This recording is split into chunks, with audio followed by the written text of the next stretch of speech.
Before we begin, let's take a few moments to worship the Supreme One, the Sublime One, the Tathagata, by chanting the Namaskara 3 times altogether and with me. Namo tassa bhagavato arahato samma sambuddhassa. Namo tassa bhagavato arahato samma sambuddhassa. Namo tassa bhagavato arahato samma sambuddhassa. How is everyone today? Cold, wet, raining, right? I mean, who likes the rain? You see, the rain is something that some people hate and some people love. No one can say that rain is good nor bad. It's just what it is, isn't it? Just rain. So today I wanted to start off by explaining a bit about, something that we all have. And it's something that, a lot of us don't really think about because it's something that we just have. They say that when you have something, you really don't see its value until, either someone shows it to you or, it's no longer there. But this is something that we use all the time. We use it all the time. And sometimes when you look at the nitty-gritty parts of it, it's really interesting as well. So you know how lots of people in this world, they look and explore different areas of life. So we have astronomers that try to look at the sun and the stars, the planets, solar systems, and looks for these miracles in the universe. There are other people who look through the deepest, darkest places, like going through caves. Some people go diving deep underground. Looking for something, right? Looking for something new, something exciting, something that is wonderful. And that's only those things. And then we have science. I mean, there is no end to science, is there? We have, we're looking for the smallest things. We're looking for the biggest things, right? Even to this day, people are still experimenting to see, what is the theory of everything? Why is this like this? And we find, physics and quantum physics, and we go on and on and on and on. And we have different fields for different things. Now, that's all interesting. And me, for one, I used to love learning about these. But there is something that we all have that we use, but we don't really know. Something that we have, that we use, but we don't really know. And that is, and for me at least, learning and trying to understand it is very interesting because it really explains to us who we actually are. Now, throughout our lives, we come through points, right, where we actually question our own life. It's called the midlife crisis. You get to around 30, 40 years old and you think, oh, what am I doing with my life? And not only that, growing up, we always go through these points where we ask ourselves, who am I? When we were yay high, we would go and look for who we are, right? We'll go and ask our parents, Mom, Dad, who should I be? And Mom, Dad will say, be like this, be like that. And as you go through your teen years, you have, I think even, you go through this almost, it's called role confusion, where you don't know what role you play. You don't know what role you play, and you're trying to find out who you are. Then as you grow, and as time continues, we always have this time, or have this moment where we question, who am I? Now, I can't guarantee that I can give you the answer of who you are. But I can explain to you what you are. That's weird, isn't it? Who turns to what? Because if I can't explain to you who you are, but I can explain to you what you are. Now, of course, it's a very easy answer, isn't it? I am a human being living in, this year is 2025, right? I'm currently here doing this, doing that, and you already have an idea of who and what you are. However, when you start to really think about it, the lines blur. When you really ask, when you ask really intriguing questions, lines blur. Like very simply, when I ask you, who are you? What's the first thing you say? Hi, my name is so and so. Now, if we were to ask the question, is that me? Is that who I am? Now, a lot of us will come to the answer, yeah, that's me. That's what I call myself. However, can't we change names? Can't we alter our names? I remember, going to school, we get nicknames, right? And especially, when as we grow older, nicknames seem to stick, right? And so friends, like I know I had some friends as well as uncles and aunts who I had a nickname for, and to this day, I don't know their real name. So we have nicknames. So am I my name? Am I my name? But yet, if someone wants to, if you hear me say a name, and if I call out your name, you feel that I'm talking to who? I'm talking to you. But who decided? Who decided that? Who decided that this was your name? Now you can say, well, my parents gave me this name, but you can change it. Today you're called, Tom. Tomorrow you're going to be called Harry. The day after, you're going to be called Tim. I don't know. You can change a name, on the fly, from one place to another. You can go to one person and say, my name is Tom. You go to another person, my name is Tim. One person calls you Tom, one person calls you Tim. So is your name you? Then who are you? Who actually are you? See, this is some point where we actually have to ask ourselves. Because if we don't know who we are, then what are we actually trying to do? What are we actually trying to do? Now, this is not, I'm not trying to give you like an existential crisis, like, who am I? I don't know who I am. I'm going to have to look throughout my entire life to look for who I am. I'm not trying to make a problem here. I'm just asking simple questions. Just want you to just open your minds and just ask yourself simple questions. Now, the next thing you say after, your name is your age. I am XY years old. However, when we talk about age, don't we have to, after we say years old, don't we have to add, where? On earth. I'm 34 years old on earth. I'm 10 years old on earth. Because, okay, we go to a different planet. We boot you to Mars. Now, how old are you? So even age itself is something that we use to describe what? You. You want your name, you want your age. Then what do you say? Then how else do you define who you are?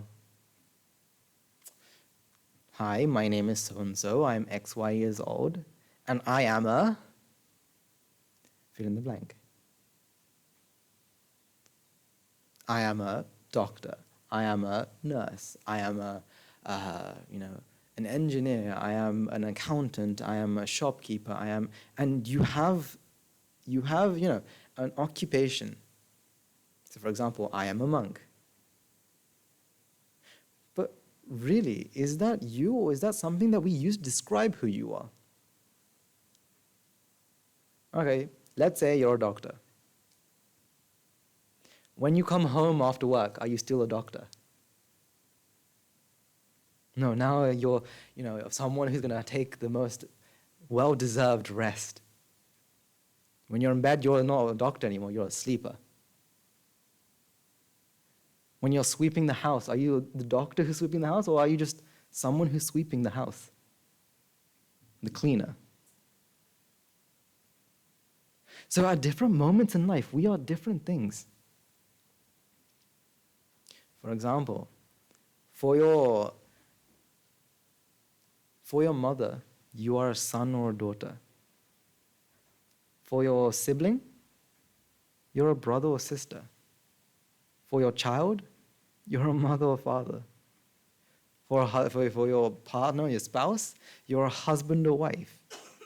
So who actually, these are all things that we use to describe who you are. Never we actually asked, instead of descriptions, who am I actually? See, when we break it down, we come to two things. If we looked at the fundamental, we can only come to two things.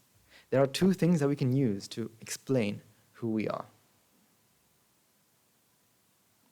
Number one, physically. Physically meaning body.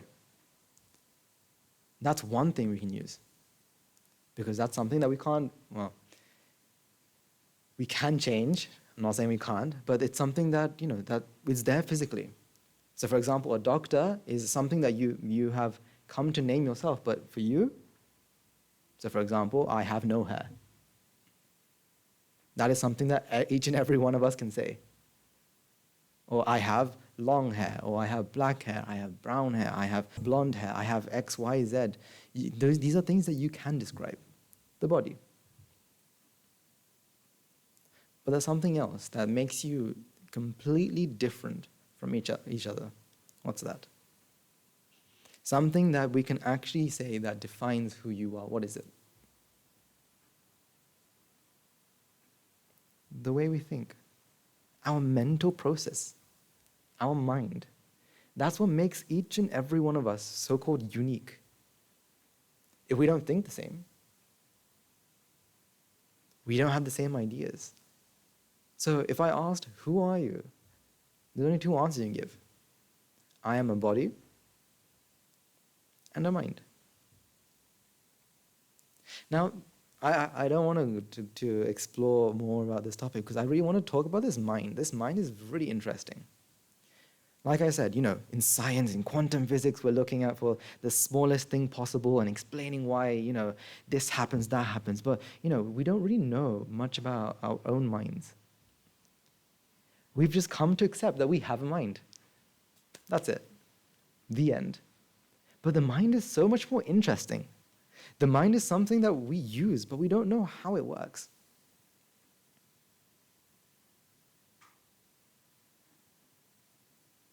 For example,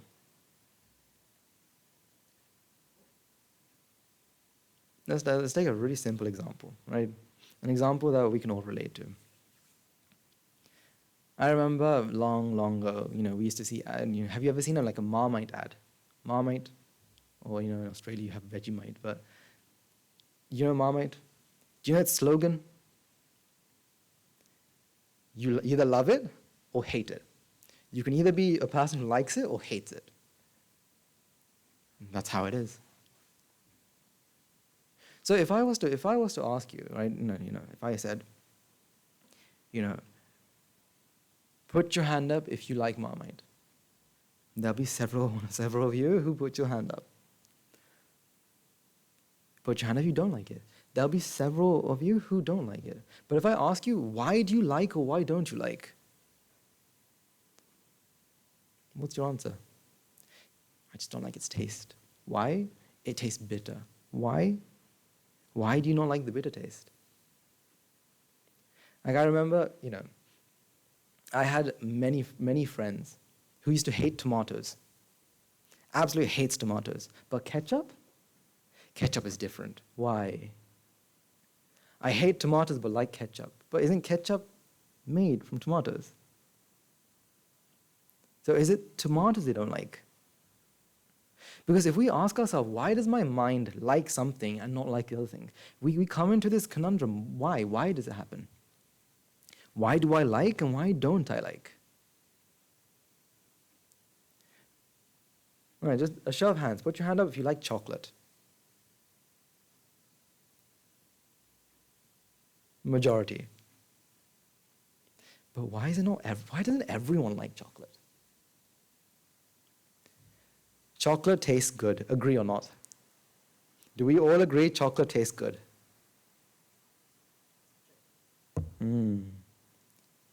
If it tastes good, it should taste good for everyone. But why doesn't it?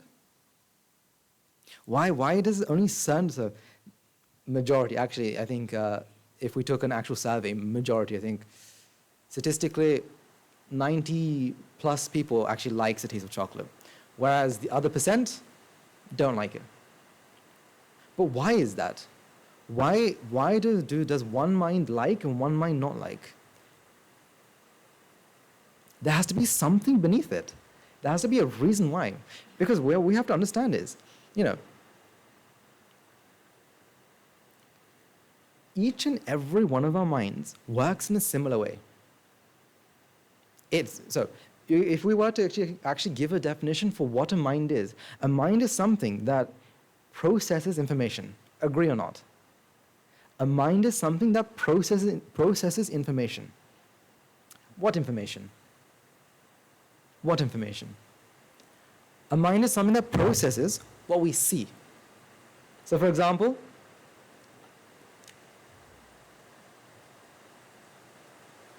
you see this and you process what? Flower. Your mind is something that helps you, is what processes what you hear. So when I say the word flower, you will have the image of a flower in your head. Smell, taste, touch, as well as its own thoughts, ideas. So when I give you the idea, plan your next trip to Sigiriya, right? Now you're planning, and that planning happens through the what? Through the mind. The mind's purpose is to process information, process what we get from our external stimulus, what we see, hear, smell, taste, touch, and our ideas that come to our head. Does your mind do anything else? Tell me one moment in your life when you are conscious, that you aren't seeing, hearing, smelling, tasting, touching, or thinking. Tell me one moment in your life that you're not doing that.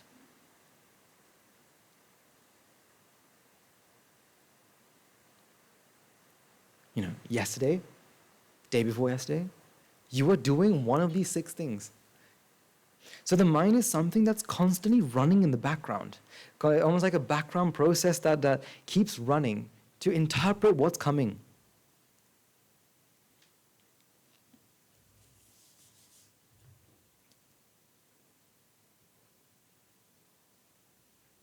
Because if I was to ask you, what is this? What is this? Each and every one of your minds has this mental process of it takes the information from the eyes, right? What does the eye see? Eye see circle? Does eye see circle? No, eyes just take in color. I don't know. I've never seen a rod cell or cone cell that can detect shape. Can it?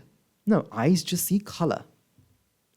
And then that goes through your brain and mind and whatnot, and it comes out with a solution that this is a circle. But I can change that perception like this. How? What is it now? Is it a circle?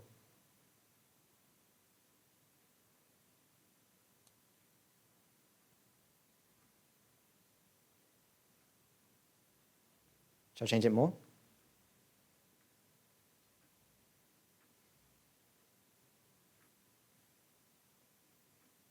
Shall I change it more?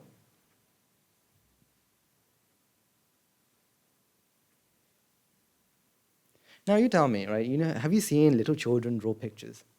Toddlers draw pictures. I remember, I had a little sister, and I remember one day she comes back from school with a picture, right, she drew her mother, right, my mother. And how she drew her mother, my mother, was a circle with two pointy things and two pointy things down. But yet, don't we perceive that this is supposed to be a person? I don't know, have you ever seen a person that has, hands and legs sticking out of its head?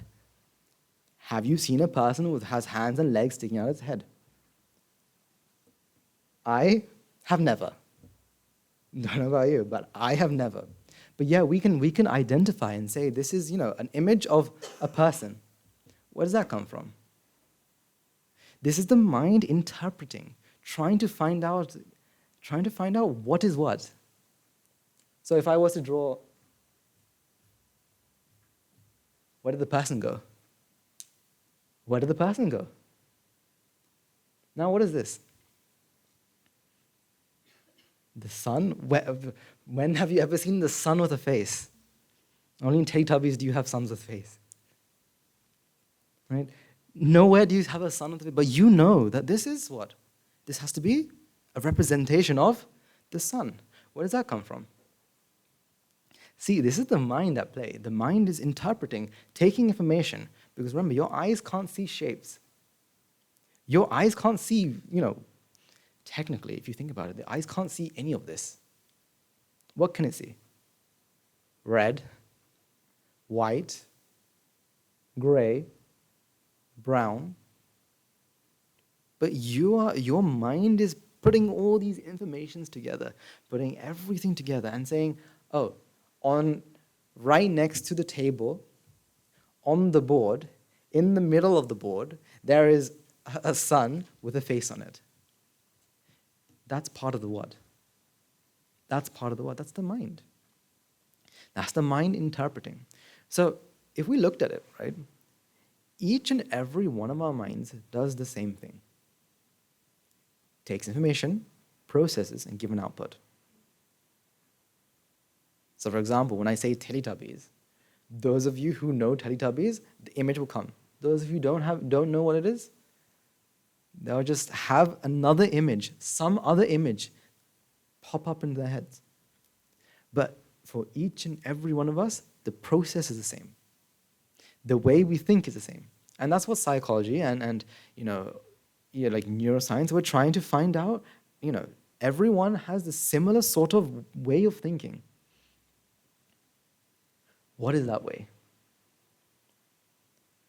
So can we all agree that, what a mind does is processes information.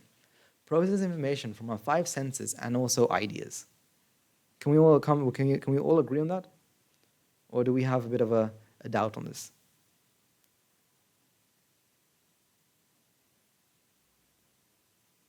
No? Okay.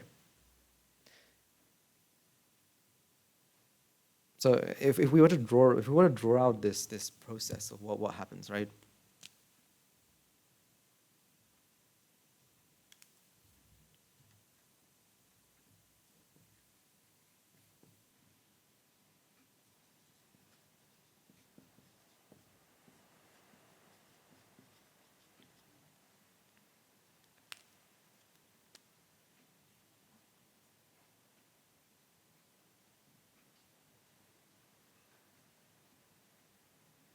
Input, mental process, perception, right? Now, input can be different things, but every time it goes through a mental process and we have a perception, right? So just like your eyes can't see shapes, your ears can't hear sounds. It's actually, if you think about it, it's really weird, isn't it? Your ears can't hear sounds. What can your ears hear? What can your ears hear?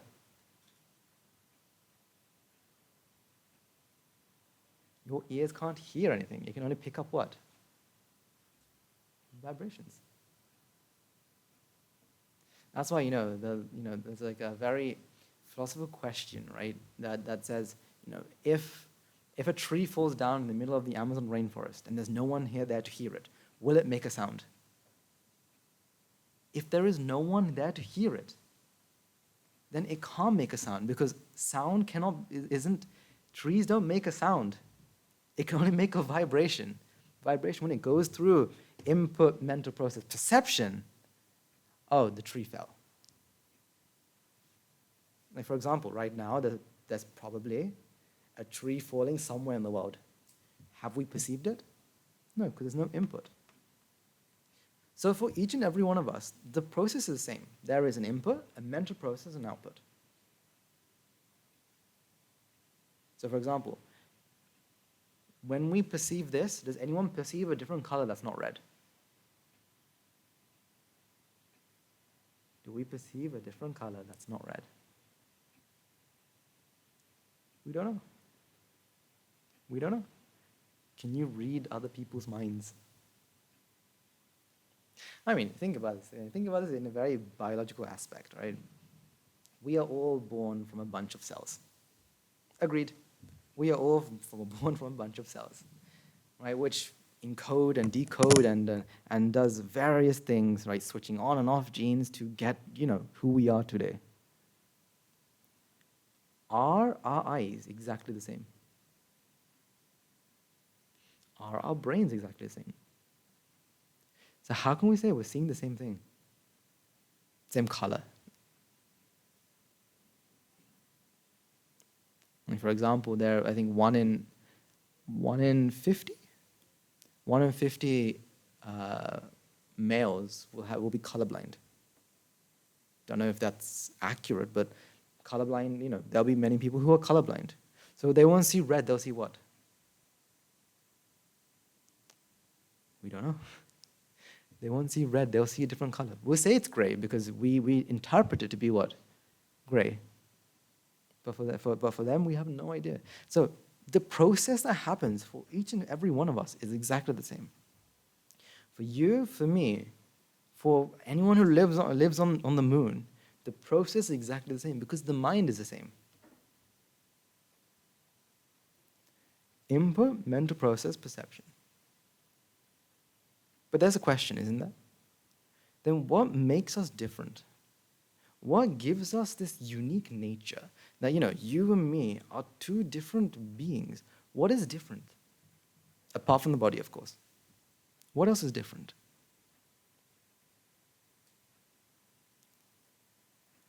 See, the difference has to be,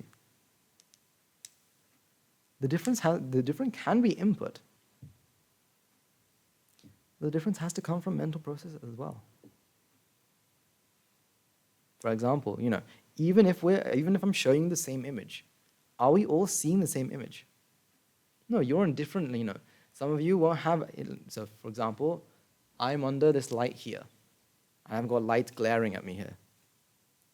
The thing I'm seeing and the angle I'm seeing is not the same as the angle that you're seeing. For example, for me, this is an oval. Is it a circle for you? No, it's an oval.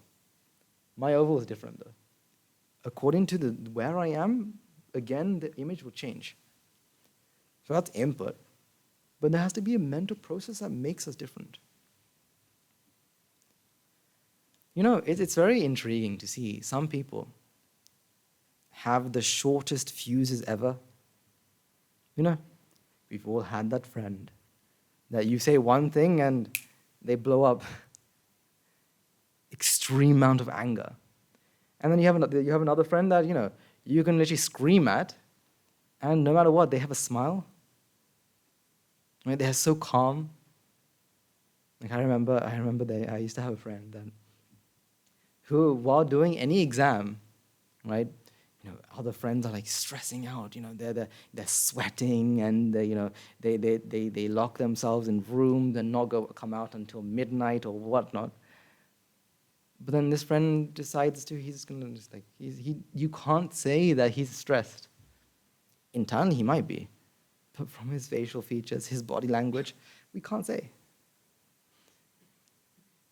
So there has to be a difference somewhere. But the input, mental process, and perception is the same for everyone, every single one of us here. But then why does one thing make one person happy and another thing not make someone else happy?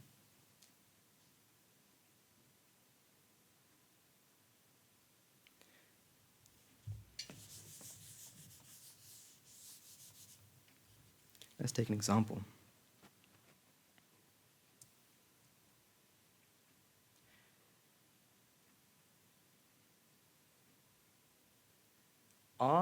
So if we took the example of chocolate, was anyone born liking chocolate? They come out of their mother's womb saying, "Mom, I want chocolate. Forget everything you're going to feed me. I want chocolate." Is that how it works? When at the moment of birth, is chocolate something that we desire? No, it has to be something that's introduced. It is something that's introduced. So apart from you can say heat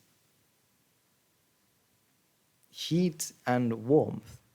So heat, warmth, same thing. You know, a baby doesn't know much after that. The baby doesn't know about chocolate. The baby doesn't know about pizza. The baby doesn't know about, Taylor Swift. The baby doesn't know about any of this. The baby just knows what? I'm cold. I need warmth. And then when the mother finally, holds the baby creates a connection.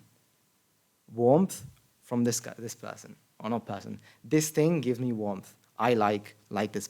I like this thing. This thing gives me food. I like this thing. This thing cares, right? I like this thing. This thing feels good. I like this thing. Now, apart from that, everything else has to be introduced. So if you remember, your parents had to, introduce certain foods. They were like, okay, today we're going to eat a pizza. Or, you've probably seen, like videos online where parents will feed, be like, okay, today is the first day my daughter or son's going to eat a lemon, right? And we're going to record that reaction and post it online so everyone can see it, right? Here you go. So again, no one is born knowing that lemons are sour. It is something that has to be introduced. So here's the thing, right?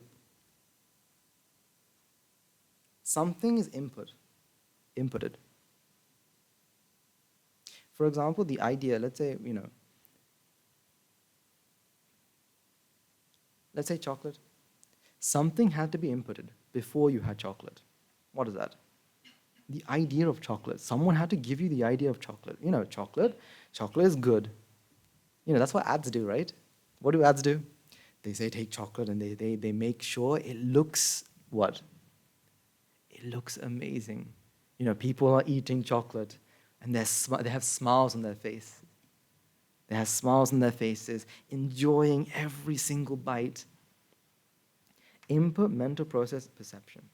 Input, mental process, perception. When they see someone eating chocolate and smiling, input, mental process, perception, they are happy.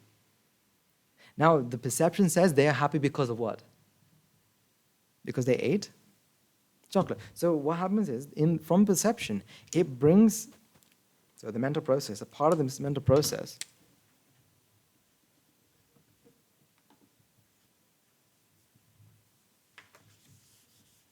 I can't write straight.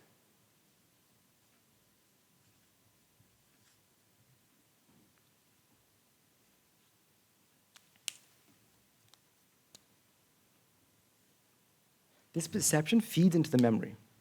The idea that chocolate made someone happy is fed. Now here's the thing. Just because someone else likes chocolate doesn't mean that you like chocolate. Just because someone else likes chocolate doesn't mean that you will like chocolate. No. If so, then that 5% of people who don't like chocolate should like chocolate because 95 of them do. It isn't. So what makes it different? Because, for us to like something, see, I want to take you all back to for a time that you really wanted something. I want to take you to the time you really wanted something. What did you feel? You want something but don't have it. In January after New Year's, you make the resolution, I'm going to eat less chocolate. Right? You want chocolate but you don't have it. What do you feel? What is the feeling that you have? Do you feel excited that you're not eating chocolate? Or let's say,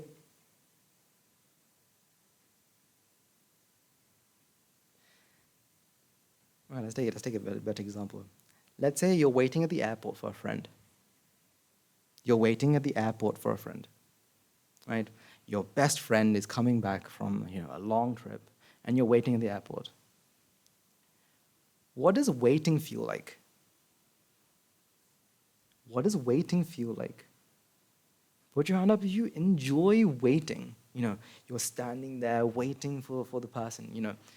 Just as they come out, you're just waiting. You're checking every single face, hoping to find your friend. Scanning every single person to look for this friend. Put your hand up if that's something that you find pleasure in doing. With this idea of waiting. See, waiting is something that actually brings not pleasure. It brings this feeling of discomfort. This feeling of agitation. This feeling that, I need more, I just need something else, Come on, please, come on, next person. Like for example, if they told you that the flight lands at 4 o'clock, right? You're there from 3:45 because you're a good friend. And you wait and wait. 4, 4:15, 4:30, 5, 5:30, 6, 6:30, 7 they come out. What do you feel? Thank goodness you came out, or why is it delayed? Why was it delayed? What airline did you use? Let's file a complaint. You shouldn't be this late. You said 4 o'clock. I was waiting here from 3:45. Now, why is that? Why is that? Because the idea of waiting isn't something that brings us pleasure. This feeling of agitation is almost like a mental pressure that builds up inside. A mental pressure that builds and builds and builds and builds. The more it builds, think about this, right? It's a mental agitation that builds up inside. But when you get what you want, then what do you feel? When you get it, finally, when the friend finally comes, you feel what? Finally, they're out, yes. Now, if we were to just take the same scenario, but just change the time they come back, what else changes? What else changes? You're waiting from 3:45, friend's supposed to come at 4, friend comes at 4. What do you feel? Okay, great. Good, well done. Hi, welcome back. Give them a pat on the back and take them home. They come 4 hours late. Finally you see them. You're annoyed for waiting 4 hours, but when you see the person finally, what do you feel? This massive sense of, finally. Now, that feeling of finally came from what? The feeling of finally came from what? From the person? From the person? Is it from the person? No, it's from the feeling of waiting and then relieving that wait. The more you wait, the more relief you have. That's why holidays are amazing, isn't it? Imagine you get a holiday every week. Imagine having a holiday every week. Every week you have, technically you do have a holiday every week. You have the weekends, right? All right. What do you feel? Do you enjoy the weekends or holidays better? A week or a 2-week holiday better? We enjoy a holiday so much more. Why is that? Because we work and work and work and work. And while we're working, what's building up? This agitation is building up. This mental pressure is building up. The more and the more it builds, the more relief we have when it's not there anymore. And that is what gives us this pleasure. That is what gives us pleasure. This feeling of being under all this stress and then it's relief. Just think about this.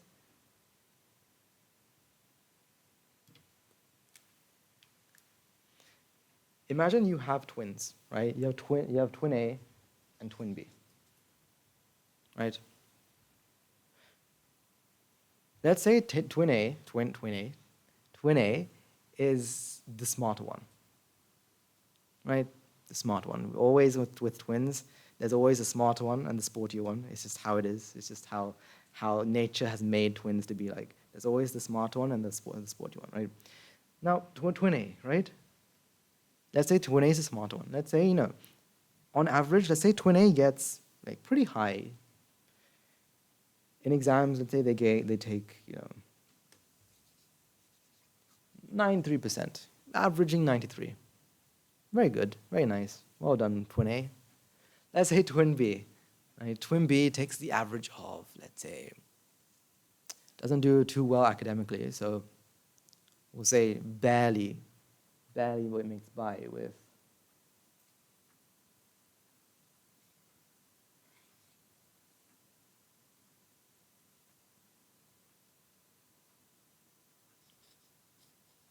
51%. Barely makes it.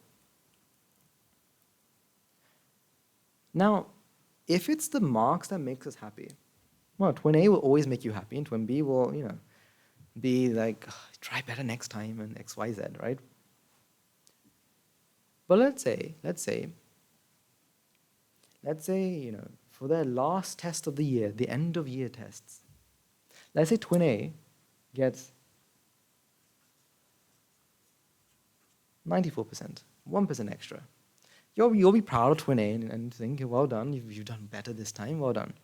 Let's say twin B only gets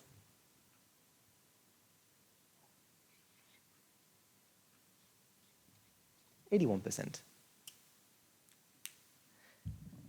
Which twin gives you the most amount of happiness right now? Twin A who got 94, the better one, right? 94, or the twin B who got an 81. So is it the marks that brought the happiness? Because if I was to remove the top half of this, now which one makes you happy? Twin A. Now, twin B. Twin A, twin B. All with just the change of the scenario. Because for there to be pleasure, for something to be liked, there has to be a relief of some sort of agitation inside. And this is why you can explain this with almost any sort of principle as well. For example, if we took and once that happens, then attachments are made, right? That means we start liking. For example, if we eat chocolate and it's something that for example, normally we like the taste of sweet, right? It's something that you can almost say biologically we like the taste of sweet, and biologically the taste of bitter is something that we avoid because nature, when something's bitter, is usually something that's not really good for us. Usually. That doesn't mean it's always like that. But if you think about this, right? So you eat chocolate is relieving this mental agitation. Then you perceive it to be something that makes you happy. Then in your memory, you store that chocolate is what makes you happy. The more you like chocolate, the more you bind yourself stronger and stronger to it. The more you bind yourself, the more you want. The more you want, the more pleasure you feel, the more you bind. This is why, no matter how much chocolate you eat, you're not going to be sick of it.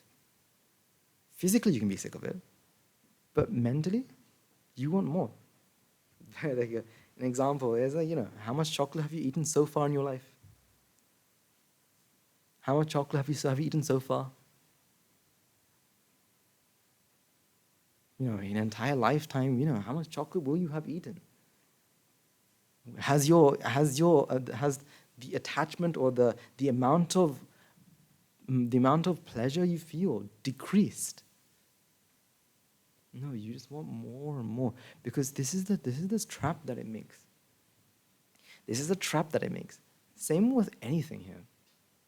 It doesn't just need to be chocolate. It could be absolutely anything. The moment you relieve yourself from this mental this mental agitation, this mental vexation, it creates this loop where you feel pleasure, bind stronger. Because of you bind stronger to this thing. Again, you want more. Therefore, more pleasure, more and more. And you spiral into almost chaos. For example, if they start saying that chocolate is banned, we ban chocolate from Sri Lanka. I'm getting out of here. I want my chocolate, and you're gonna find ways. This is what happens with not just ourselves, but this is the same thing that happens with even addictions. Same thing. So here's the thing, right? Why does it give us pleasure? It's because it's something that relieves us from this mental vexation, this mental pressure. The more the pressure, the more the relief. So if we were to continue to break this down, right?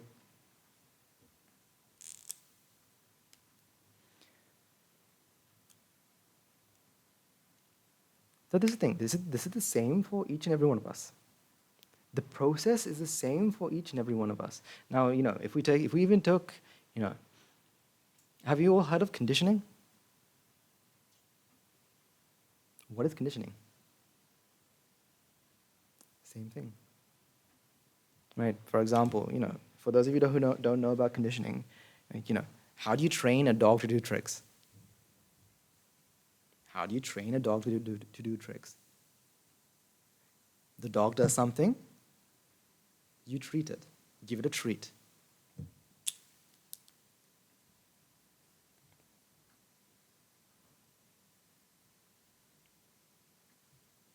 It's like this, right? Good behavior, treat.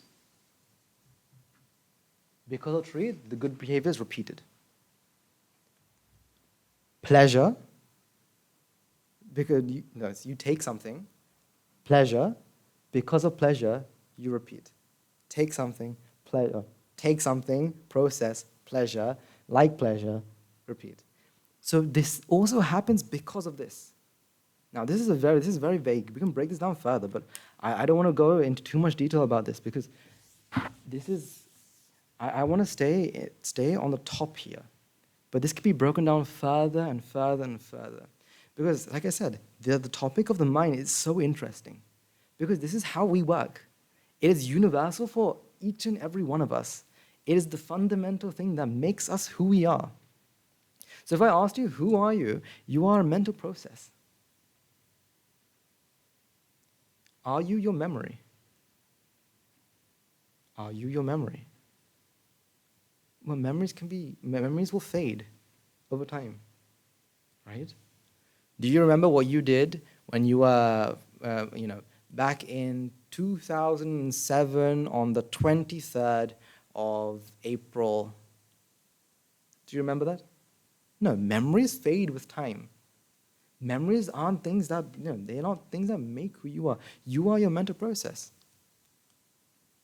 So if your mental process was to change, you yourself will change.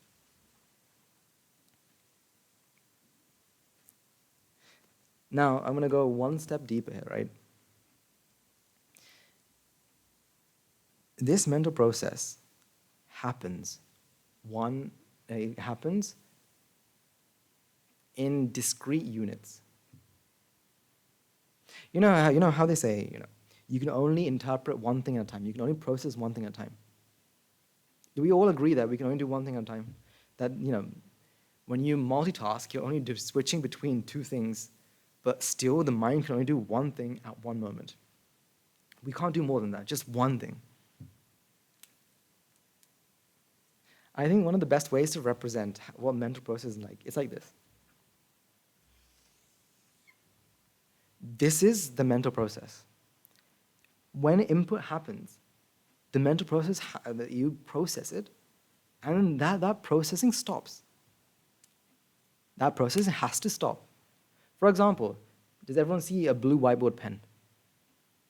When I remove this, do you continue to see a blue whiteboard pen? No, every process, after the mental process, the perception happens, it has to what? Has to, fade, almost disappear. That's why, if I showed you a red pen, then showed you a blue pen, do you see both red and blue pens at the same time? No. Once you perceive this perception has to fade, has to disappear for the next one to appear. Now, here's the good question. If that is so, how fast do you think your mental processes work? How fast do you think your mental processes work? Can you all hear me? Can you all see me? Can you all see me move? Can you all feel the chair that you're sat on? Can you all, smell the smell of, the atmosphere? Can you smell that? Doesn't it feel that, when you watch a movie, do you just see the pictures and then later on do you hear the audio? Or does it happen almost simultaneously? Almost as though it's happening together. But the mind can only do one thing at one time. So how fast do you think the mind is?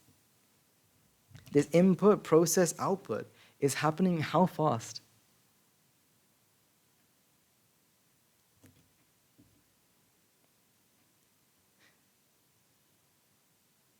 Now, if you think about this, what is here? Before the mind arises, what is there?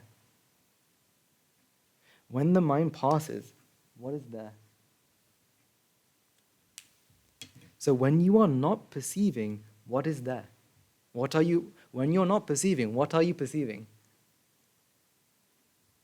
The question's not right, is it? There's something wrong with that question. When perceiving is not there, what are you perceiving? Nothing. At this moment, your perceiving is what? Nothing. After the mind passes or the mental process passes, what are you perceiving? Nothing. So nothing before, nothing after. Because there's nothing before, nothing after, does this mind know about the previous mind? Does that mind know about the previous mind? It has no clue. Does the mind know that after it passes, there's going to be another mind? It has no idea. But thanks to memory, it can connect. You can make the connection saying that, I was thinking about this. I was thinking about this, but this is a discrete mind. It is not continuous, it's discrete. That's why you can perceive one thing and then perceive something completely different. That's why if we were to talk and suddenly hear sometimes when you're talking with someone and you hear a loud sound in the background, you forget what you're talking about? Yes, that's happened, right? Why is that? Because it's a discrete mind. The mind will change according to input, process, output. The mind will always alter because of input, process, output.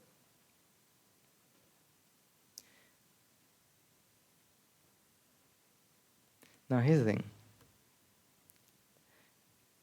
It is a single mind that perceives and passes. Another mind arises, perceives, passes. Now, let's say let's say you get the chance to go to the moon and back. Right? Someone's given you the chance to go to the moon and back. You go, you come back. What do your mind do? It arises and then passed. Next mind arise and then passed. Arose and passed, arise and passed. And that's all that happened. So if I asked you, did you actually go to the moon? The mind, if I asked that if I stopped the mind right now and asked, did you go to the moon? What would the mind say? Moon? Moon? Wait, did I go to the moon? Checks its memories and think, oh yeah, I did. I did or it did. A previous mind had perceived moon. But whatever arose had passed. When then you're left with nothing but memories. You're left with nothing but the memory. And like we know, memories fade with time. Memories will fade with time. So why? Why do we continue to feel that this is I'm perceiving. But then when it passes away, it's gone. And then it arises again, and then when it passes away, it is gone. It is a discrete mind that perceives.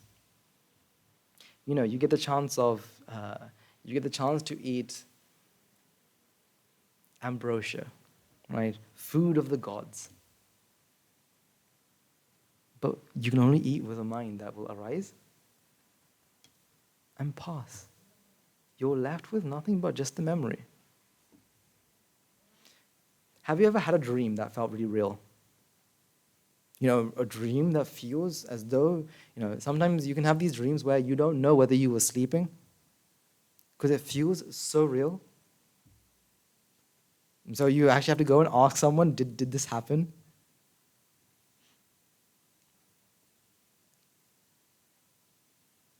Now, the difference between a dream and right now is what? A vivid dream and right now, what's the difference? In your dream, you went and you ate ambrosia. Today, you want to go and eat some rice. Difference? Mentally, what's the difference? It'll perceive and then pass. So let's say you had to work, 30 years to go and eat ambrosia. All for you to perceive and for that to pass away. What did you gain in the end? What did you gain in the end? Except the memory, the thought that I've eaten ambrosia. I ate the food of the gods. Apart from that, what else? If the ambrosia had nutrients, the body will absorb it and use it to do whatever it needs to do. But, once, after 6 to 8 hours, then it will go out the other side and, your body doesn't need it anymore. But yet, we still work so hard for a feeling of a mind arising and the mind passing away.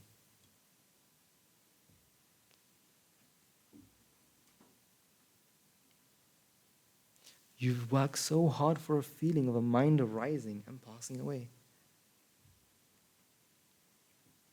Just think about this. Does your tongue request for the best food? Does your tongue request for the best food? Does it say, I must have, a 5-course meal, right, with a starter, right, like an entree and a starter and and then dessert? Does your tongue ask for a 5-course meal? What does your tongue ask for? Tell me. What was the last thing that your tongue asked for? Did it ask for chocolate? Pizza? Spaghetti? Pasta? What did it ask for? Your tongue doesn't ask for anything. Your tongue is just a sense, an organ that just takes in senses. But the mind enslaves. The mind enslaves your senses and says, tongue, if I want to taste what? Chocolate. Bring me chocolate. And the slave of the body, because the body works the way the mind says, right? Will now walk all the way to the cupboard, open the cupboard, see there's no chocolate. What does the mind say? I need chocolate now. So what does the body do? Yes, master, and takes a walk, gets into the car, drive to the shop, buy the chocolate, eat the chocolate, and so the mind can just arise and then what? Pass, and put that into memory. Yay, we remembered that I ate chocolate. Really? Is that the end output?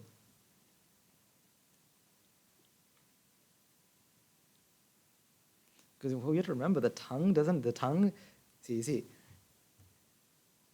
one of humans' greatest weakness is taste. Is food. One of humans' greatest weakness is food. Right? You can make anyone do anything for food.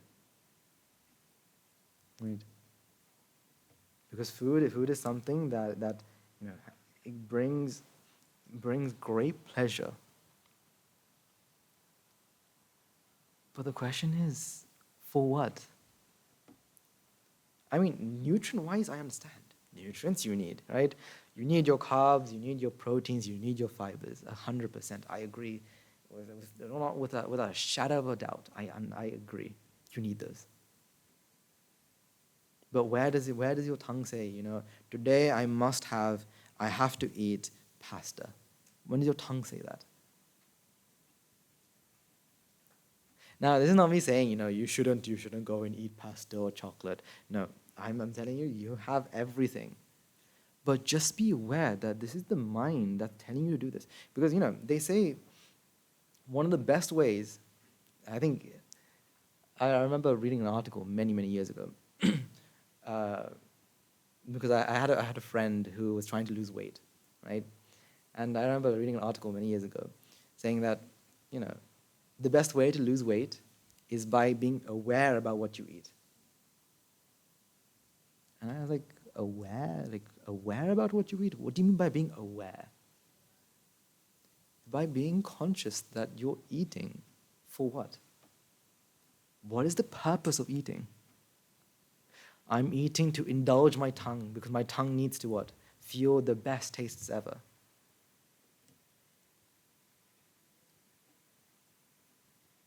Really?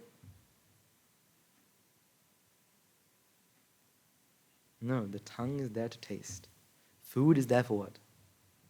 Food is there for what? Food is there to fill your stomach, for energy, for nutrients, for the body. The taste is there for the mind. Our mind will enslave the body just for something, to taste something. Like I've told this story before, but it's a very really, really interesting story. I remember when I was schooling, right? I had a math teacher who had a slow cooker, right? A slow cooker. He was stewing. I think it was, I can't remember what it was, for 2 weeks. 2 weeks. He was just 2 weeks or a week or two, just stewing food, right? So he'll give us an update every math lesson. He'll give us an update saying, okay, today I put this in that, and I did this, and just waits an entire week. And then after that, he and his roommate just ate the entire thing. 2 weeks for what? 1, 2, 3, or say maximum 5 minutes of taste. But what did he receive after that? The mind rised, the mind passed away. Nothing but just memory.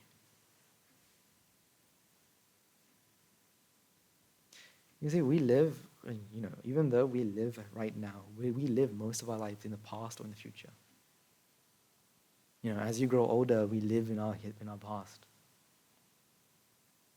If you think about it, the stories that most of you tell will be the stories of when you were approximately, 16 to say 27. Those are the years that your golden years, and therefore every time you meet someone, you'll be talking about these. You're living in the past, or you're living in the future. Once I become this, once I do this, once I do that, you live either in the past and the future. You forget about this moment because every moment will pass. See, this mind doesn't know about the future mind. This mind doesn't know about the past mind. It's a discrete thing that it happens right at this moment. Just at this moment, the mind arises and the mind passes away. So why, oh why? Why, oh why do we do things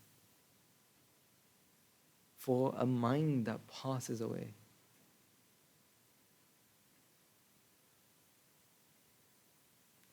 Think about this, right? You get angry at someone else, right? You get angry, right? You can't control your anger. And so when they do something to you, you go and you seek revenge and you say you punch them back. What did you receive from that? The mind arose, the mind passed away. All you receive is a memory that will be with you for your entire life. Remember, right? Energy cannot be created nor destroyed. Every energy that you output will come back to you. Every energy that you output will come back to you. If you do it with a good intention, the output will be good. When it comes back to you, it will be good. But if you do something with a bad intention, that energy will come back to you. So all you have left, right? You get angry, right? In the spur of the moment, you punch another person, right? Or you shout at the other person. The mind arose, the mind passed away. It's done, but you're left with the memory and left with the energy that you expended.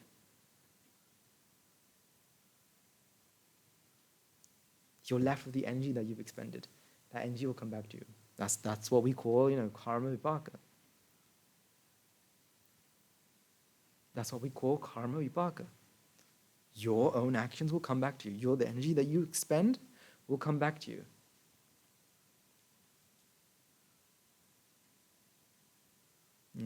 You go, you are, let's say you get mad at someone, or let's say you get jealous. Someone in your office has a better pen than you do.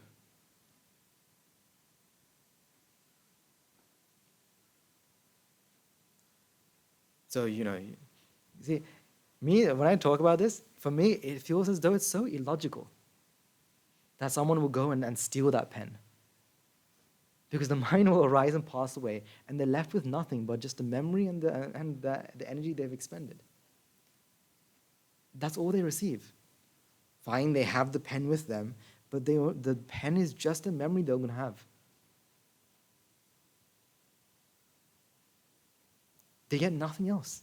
It seems so illogical. Why would they do it?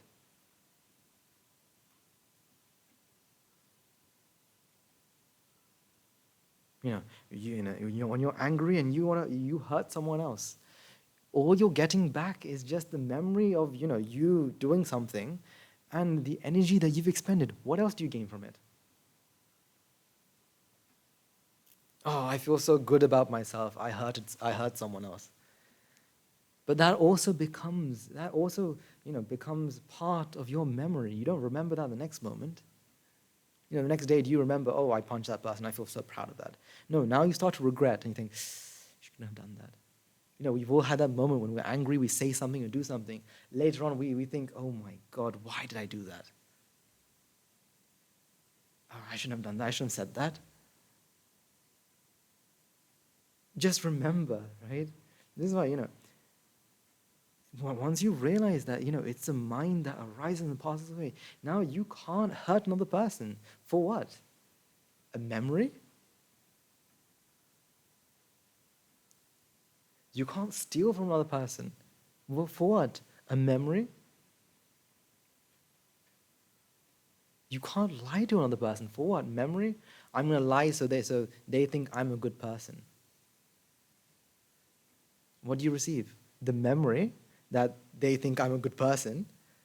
And what else? The energy that you've expended. So why do we go?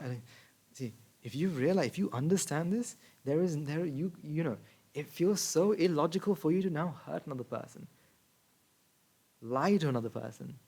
Now, what I mean lie, I mean a lie to hurt, to deceive in a bad way. Because you remember, the mind arises and passes away. I receive nothing but just the memory. Oh, I remember I did this. I think this person feels this way. And that's it. That's it. See, if you really understand this, now if someone was to tell you, okay, if you work another 15 years, I'll give you a trip to go to the moon. If you understand this, you'll be like, no, thank you. Because all I receive is what? A memory. Memories fade over time, and once you pass away, what else do you receive? What else do you receive after you pass away, right? Your memories will just fade, will just disappear, blink, bleep out of existence. Poof. And now you're just left with what? What you've done to the people around you. See, this is when when you start talking about death and whatnot, it's a very gloomy topic, but it's something that it's inevitable, right? We can't stop it. Technically, you can't. There is no cure you can make to make us immortal. So it is coming, but remember, even if you were to go to the moon and come back. So if someone was to tell you, if you find your way, if you punch this person, I'll give you a trip to Hawaii. Yes, Hawaii, I'm going to do that. But remember, it's going to be a memory, and that memory will disappear the moment you exit this world. The only thing you have left, or the only thing that you've left behind, is your legacy of what you've done to the people around you. What you've done to the people around you. So do you want to leave a legacy behind saying that, this person has done this and this and this and this? Because remember, energy cannot be created nor destroyed, only transferred. And the energy that you emit will come back to you.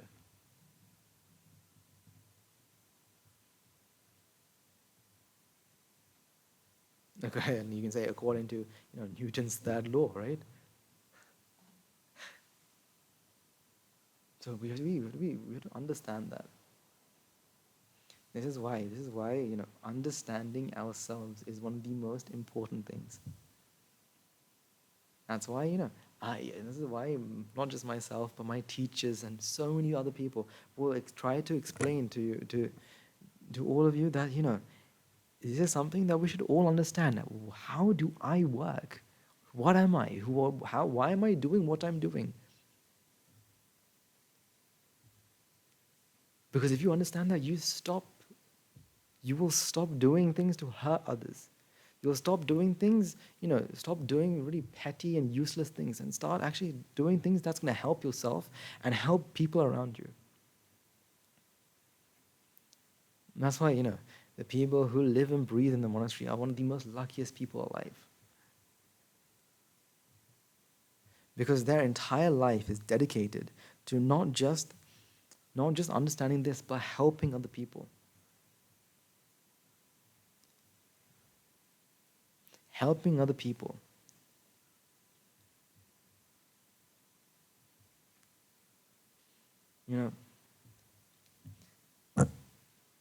Every moment Every moment that goes is a moment that you can never get back. Every moment that passes is a moment that you can never get back. So let's say, when you're doing something, you'll never get that moment back. So see what you do in that moment. Are you doing it to help another person, or are you doing this doing this for something that you'll see that's not doing any benefit for you or anyone else? Because that moment, once it's gone, you can't go back and take it.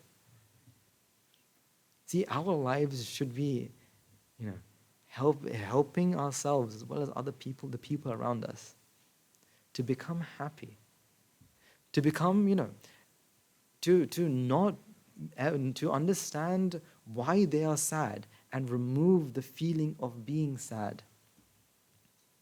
To understand where stress comes from and remove the feeling of feeling stress. This is what we have to do.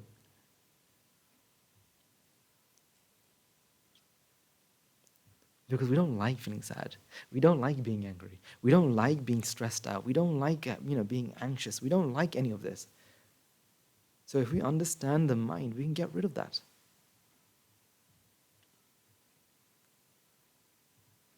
To reduce and reduce and reduce and reduce and remove. That is the end goal here. This is what we need to do. This is why you should never waste a moment. Every moment matters. Either do something that's helping yourself understand. Either take a moment to contemplate, take a moment to talk with another person, take that moment to practice your path, take the moment to do something. Learn something useful. Like I was talking to some children the other day, and one thing that I told them is,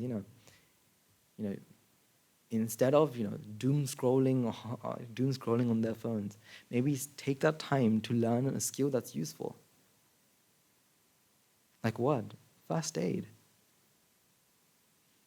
So I was talking to a large group of children, and I asked them, like, how many of you actually know first aid? There was only like 1 or 2 hands out of the group.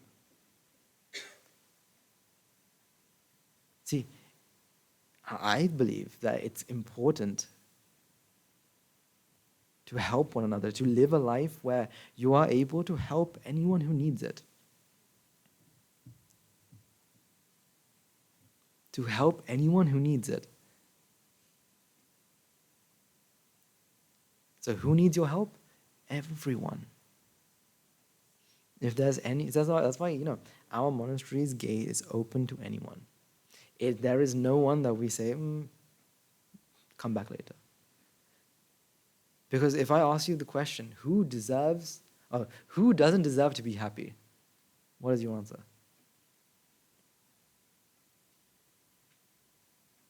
See, everyone deserves to be happy. So you should be, you should give as much as you possibly can to the people around you. Because remember, in the end, the mind arises, the mind passes away. All you're left with the memory and the actions that you've done. Make sure that memory is a good one, and the actions you've done, the actions that you've or the energy that you've expended is something that is useful, a good one. Because that is what we should be doing. Because remember, we only have limited number of these.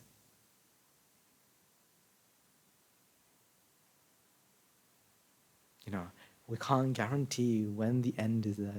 It's a very gloomy topic when you talk about the inevitable end. When are we gonna die? Oh no, will it be another 20 years, 30 years? No one knows. What is it gonna be tomorrow? No one knows. But that's not the issue. The end will come when it comes.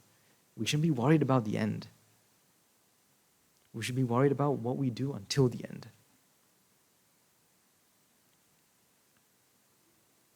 Whether the end is today or the end is in another 50 years, it doesn't matter. What matters is what we do until that end. Whether you're going to feel all this memory that you'll lose. Lose either within this life or when it ends. I had the great fortune of talking to an elderly man who had dementia, severe dementia. He can no longer remember anything that's happened in the last day. And the last memory he has was when I think he was 20 something, 25. So he just remembers his wife and the firstborn child. And so this wife was explaining to me how he had such a really great life. Every day, every week, he would have a party with someone, right? He would live on the edge, right? Growing up from 20 to 30 to even 40, 50, he was always doing so much things for pleasure. But all now he remembers is, just the first 20 years. He can't remember any of that. So when his friends come and meet him, he's meeting his friends for the first time. Every time. He has, I think, three children. Oh, he remembers the first one. Yeah, I think he has, other two was a daughter and another small son. First, the eldest was a son. I think the daughter was getting married as well. But the father doesn't remember.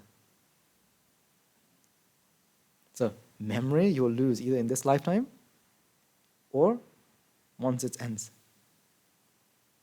So are we still running after good memories?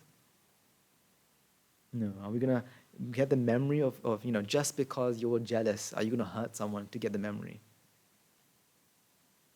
Just because, you feel this incredible desire that you're going to, do something and to get the memory.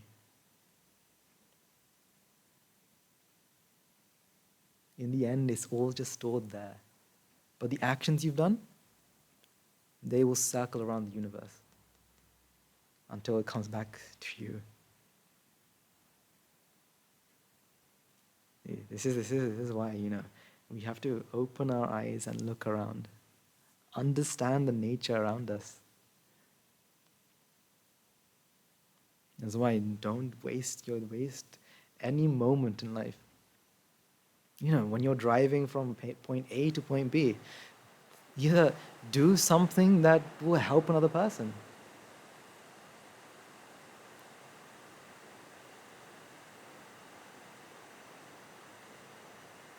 Take a moment to look around, to look at your own life. And be grateful for what you've had. About the people who help you in that day. Take a moment to remember these people that help you on that day.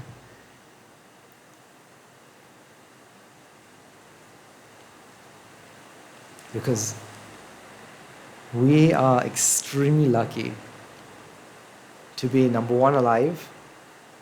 Number two, to be able to have a heart that is so big that you are able to think about lots of other people. Take that and use it. So those of us who live and breathe in the monastery, don't let a moment go by where you're not contemplating, where you're not doing meritorious activity. If you're not doing either contemplation or meritorious activity, do something that that can help another person. You're walking from the Dhamma hall to the library. If you're not contemplating, at the very least, think about, transfer some merits that you've collected. Don't let a moment go by. Again, it doesn't matter when your life ends. It never matters when, because we can't control that. What we can control is what we do before that happens. Don't let a moment go by. Because if you think about this, our life is the most precious thing we own. There's nothing better than our lives. The most valuable thing is your life. So use it. The worst thing that can ever happen is, you spend life, and then when it's time to exit, right? To have the feeling, what a waste. That is the worst thing that you can possibly happen. Just before, you pass away, you think, what a waste. What a waste of a life. So make sure you live a life, right, that you spend, helping one another. That's why our monastery's motto, right, something that everyone in our monastery lives by, is this idea that everyone deserves to be happy.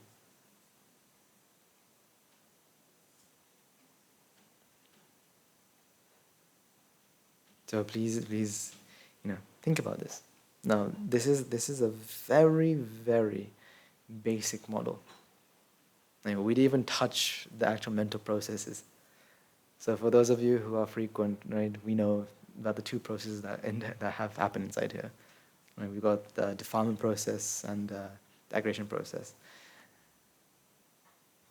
But even all of that, reducing all that to this very simple part, because we don't really need to know.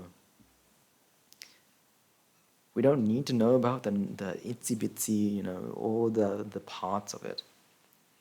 If we realize that, that the mind is anicca, the mind is dukkha, the mind is anatta, that's it.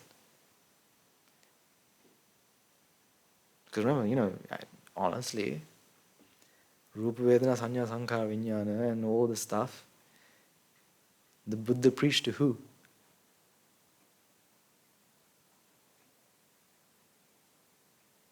Who did the Buddha preach Abhidhamma to? To to Sariputta Maharatan Mahanse, the one who has infinite wisdom. We just use all this to understand cause and effect, understand anicca, understand dukkha, understand anatta.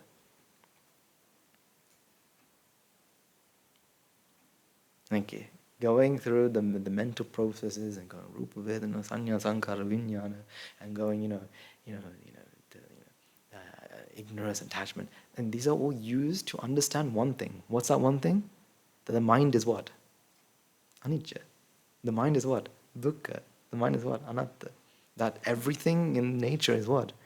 Anicca, dukkha, anatta. That's all we need to know.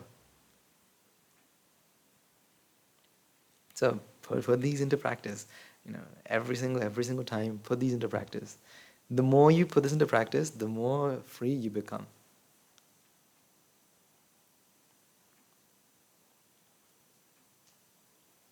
So yeah. And also last Saturday we had a Dakineyo by our Royal Institute School. And not to forget, from our Noble International School, we had a prize giving. If you were able to join the prize giving, it was an exceptional masterpiece to showcase all of our children's talents. And it was unfortunately, I don't think everyone was invited, right? But those of you who were would have been able to see the amazing stuff, amazing things that not only our children have learned, but the things they can do. Trust me, I learned a lot. I learned a lot from a prize giving. Because in our school, we give prizes not just for the highest in subjects. We give a class prize for the most modest, is it? Modest, the most obedient, the most compassionate. Anyone? Anything else I'm missing? I'm probably missing a lot more. The Kalyana Mitra, the Noble Association. Because again, we want them to have great marks, but we're also focused on their service to others.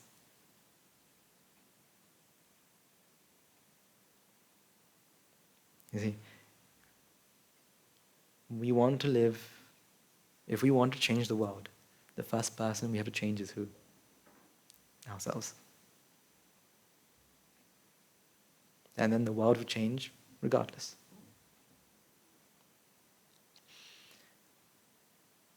And also I want to remind that we have Poson coming up on the 10th of June, which will be a Dakineo day as well.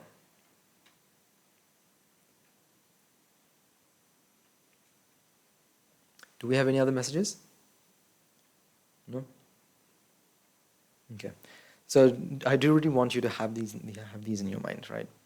Now, this is again not the deepest, darkest corners, right? This is very superficial on the top layer, but even that is very, very interesting, and not just interesting, very practical, because Buddhism, for me at least, isn't something that I follow as a religion, and I don't think anyone in the monastery actually follows it in a very religious way. It is a philosophy, it's a science that we use to understand the mind.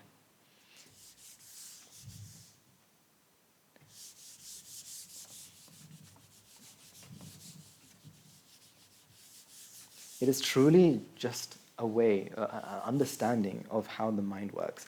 And by understanding the mind, we're able to understand the world, because the world is basically from our own perception. Understanding our mind is understanding the world. And understanding the world is by understanding that, we are able to, remove ourselves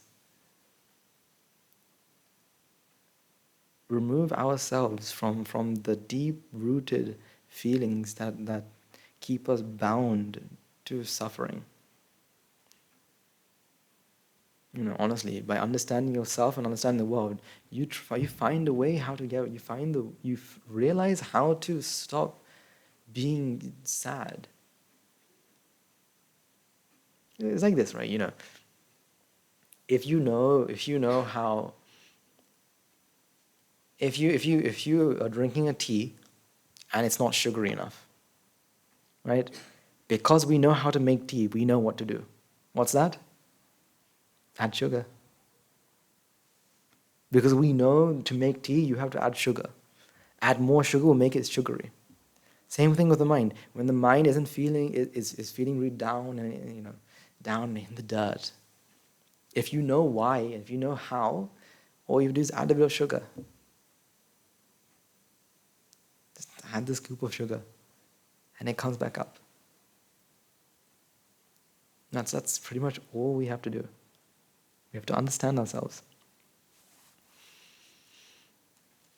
Okay, so I do really want you to think about this, and for this Sila Shagada, Anagarikas and monks, like something that I really wanted to put into your minds is how the mind is discrete.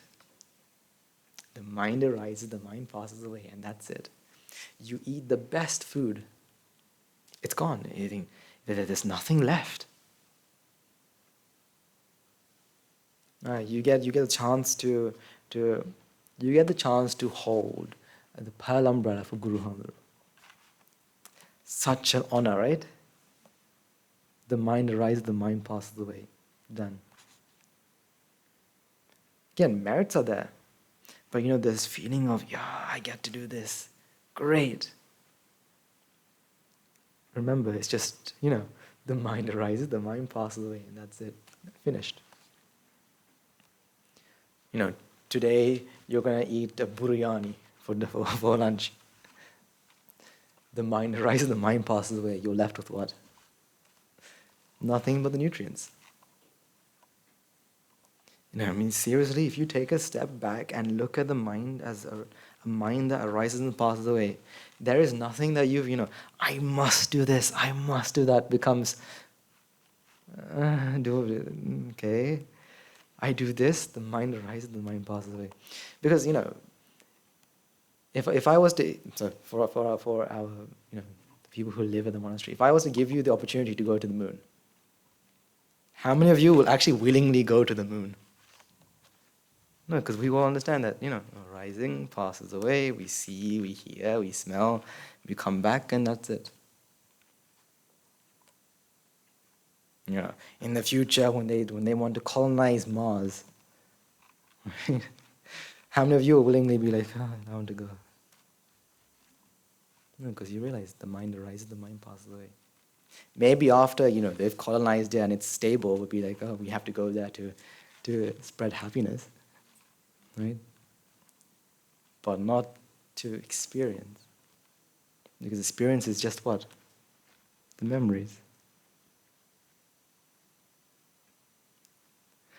I mean, once you realize that, life becomes so relaxed.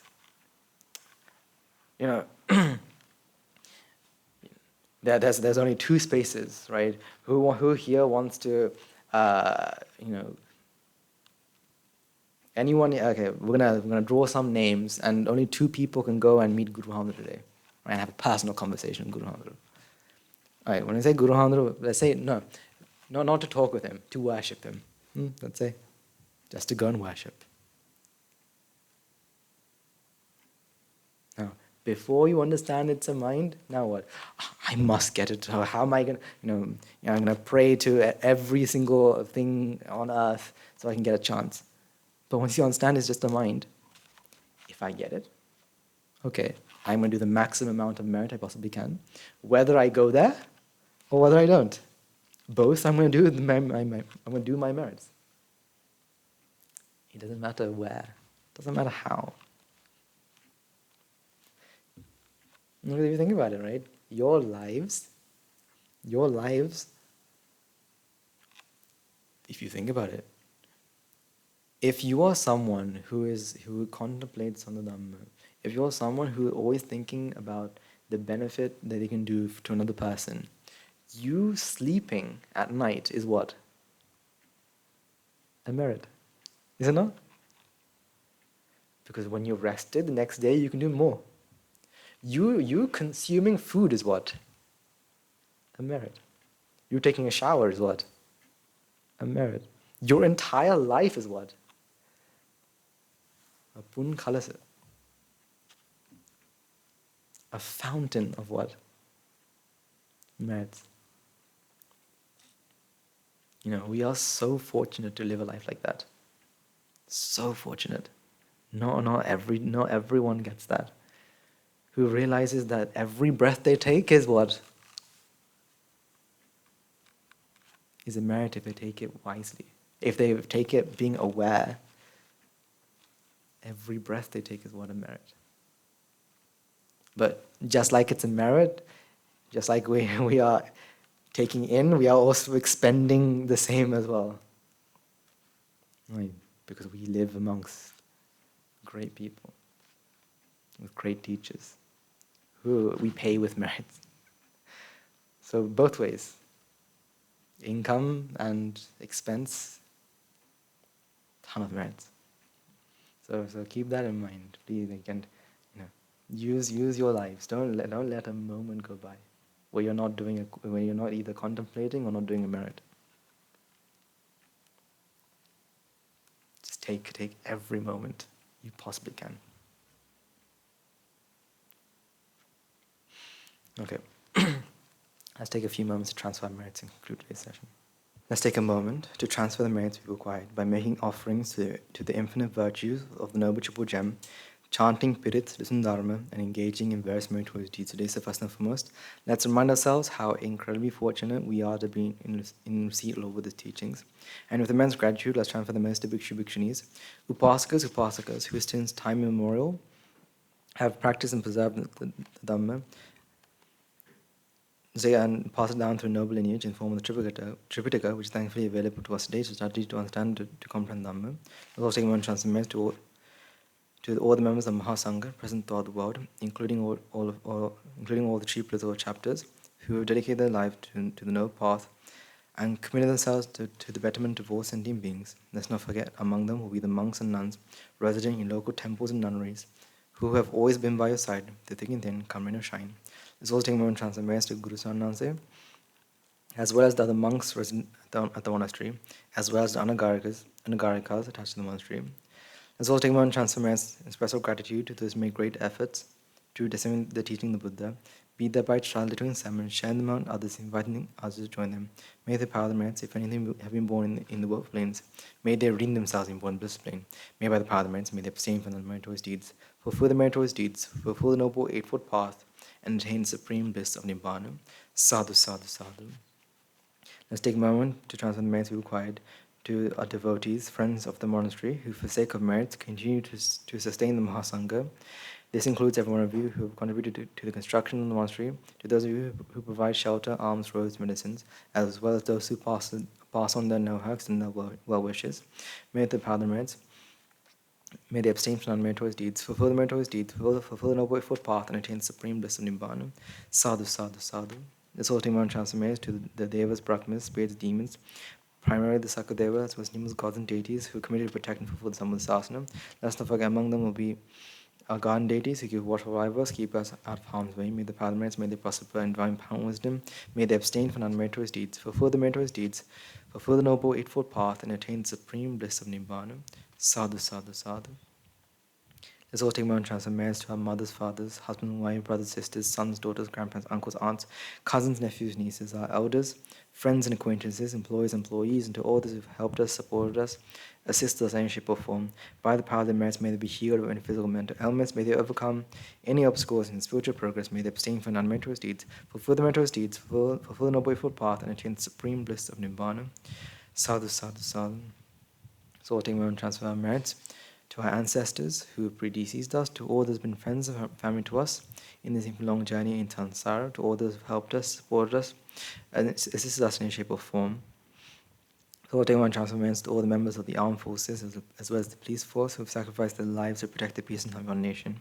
May all those who lost life in the war, be the friend or foe, rejoice in the merits required today. So take one transformations to all those who lost their life in natural calamities such as tsunamis, earthquakes, landslides, pandemics, reminding ourselves among them will be those who have been friends and family to us in the long journey of Sansara. May by the parliaments, if any of them have been born in the woeful plains, may they redeem themselves and born in the blissed plane. May by the parliaments, may they abstain from unmeritorious deeds, fulfill the meritorious deeds, fulfill the noble path, and attain supreme bliss of Nibbana. Sadhu, sadhu, sadhu. And finally, may the power and blessing of all the merits of Christ of the day, we be and witness the event of many hundreds of thousands of Arhat nuances, Arhat Mahin nuances on this blessed land. And finally, may through the power of all the merits of Christ of the day, you and I and everyone who made this program a success become an Arhat nuance or an Arhat Mahin nuance in this very life in the era of the Gautama Supreme Buddha itself. Sadhu, sadhu, sadhu. May the blessing and nurture which be with you all. The Mahasangha will now transfer their blessings to you. Raga ginen midetva, dvesha ginen midetva, moha ginen midetva, Nibbana parama sukhain, sukhita taravetva. Nibbana parama sukhain, sukhita taravetva. Nibbana parama sukhain, sukhita taravetva. Mamada siyalu loka, siyalu satvayo. Nibbana parama sukhain, sukhita taravetva. Nibbana parama sukhain, sukhita taravetva. Nibbana parama sukhain, sukhita taravetva. Raga gini niveva, dvesha gini niveva, moha gini niveva.